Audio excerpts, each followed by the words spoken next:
It's October 28th, and really good morning set. This is pre-rut time, prime pre-rut time, and this is when those bucks are usually moving about 3 times longer in the morning hours and the afternoon, so we're hoping to capitalize on that.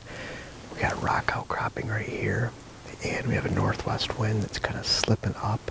Those morning thermals are pulling it uphill, and it's just a steep face. So those morning thermals will just hug the inside of this over here.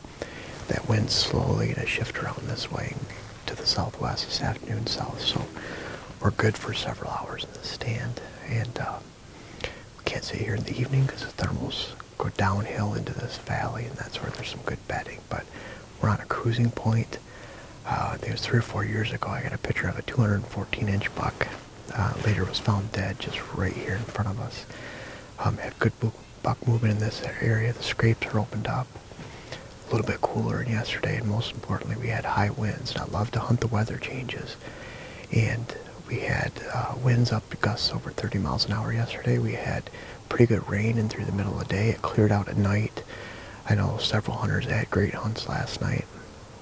And then this morning is perfect. Big change from yesterday morning to this morning. So we're hunting that change, and this is kind of that roller coaster of hunting we talk about. And we've heard some stick breaks around us, so I gotta get going, and we're gonna hunt. Now, we had a great sit this morning. 6 bucks, a couple does.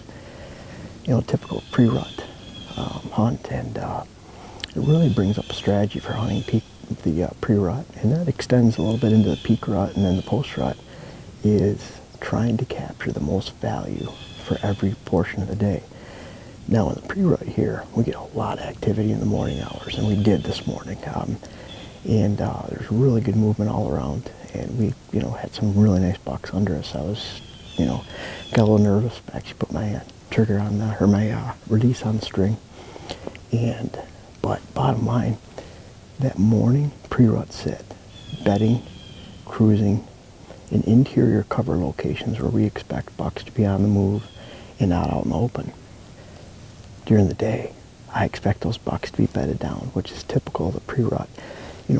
Does are just on the cusp of being receptive and entering into estrus, but they're not yet. Maybe there's a couple here and there. So the bucks are highly active in the morning. It's cooler hours. I find that they cruise a lot more often.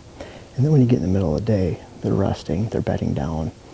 And I think it's really important to capture that morning value where you have bedding, cruising, and then change stands completely. Do not sit in the same stand, and flip to an evening food source stand. So we're sitting on an evening food source. I can shoot to the edge of this food plot, but we have a hidden entrance and exit right here. We have water hole, mock scrape, and that's really what we're looking at. It's in the low 50s right now. It's not that it makes deer that thirsty, but when those bucks are cruising, active, and they're bedding, to me, a lot of times the first thing they do is head to the water, head to green food sources, and we're set up on that. So we're smack dab in the middle of a great food source afternoon movement. We have the water, the mock scrape as enhancers, but at the same time, we're taking that value where we're getting the most out of our morning sit, and then we're getting the most value out of our evening sit. Now, if we sat here in the morning, then there's a high likelihood that when we come in here, we're spooking deer. Very poor choice of food plot, food source movement for a morning sit. On the flip side, if we try to go crashing back into the bedding areas or in between those bedding areas or areas that are more remote in the cover where I want to sit during a pre-rut morning set, then we're going to be spooking deer in the afternoon. So this is the perfect combination where if you look at it as a 10 out of 10, I'm getting a 10 out of 10 or trying to in the morning, trying to get a 10 out of 10 in the evening. We'll see what happens.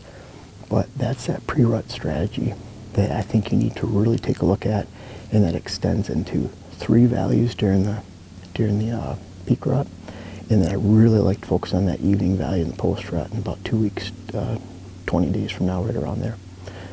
Look at those values. Try to get the most for your morning set, the most for your evening set. You'll find that those 2 values don't combine. Those tree stands don't combine typically. You need 2 straight tree stands for that pre-rut set, and we're taking advantage of that this afternoon.